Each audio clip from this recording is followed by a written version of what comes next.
Enjoying third-wave specialty coffee is made possible using the 4 keys formula, which every Sage espresso machine delivers. Key number 1, achieve a full-bodied coffee with rich and complex flavors using the ideal dose of 18 to 22 grams of freshly ground beans. Key number 2, sweet, delicious, and nuanced flavor notes begin with precise digital control over water temperature at 93 degrees Celsius for a perfectly balanced taste. And key number 3 starts with low-pressure pre-infusion, followed by a high-pressure 9-bar extraction process delivered via our 15-bar Italian pump. The 4th and final key is about getting that silky, velvety microfoam, only possible with high-pressure steam. See our Latte Art for Beginners video to find out more. Achieving the perfect espresso extraction is based on a number of factors you need to monitor and adjust regularly. Here's a barista to explain how it's done.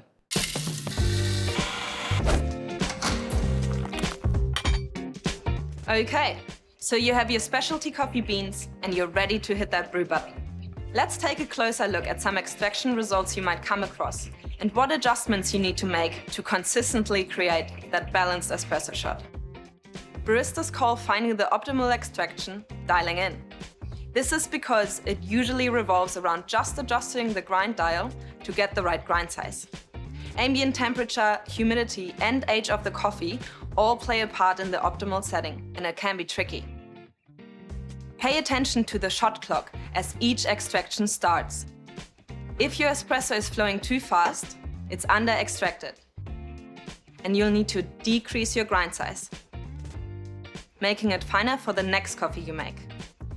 However, if it's flowing too slowly, it's over-extracted. So increase your grind size, making it coarser for your next coffee. Keep an eye on this each time you make a coffee for that perfectly balanced shot. Just like this. Brilliant, Leo. Sage espresso machines take care of everything, so all you need to be aware of is dialing in the grind.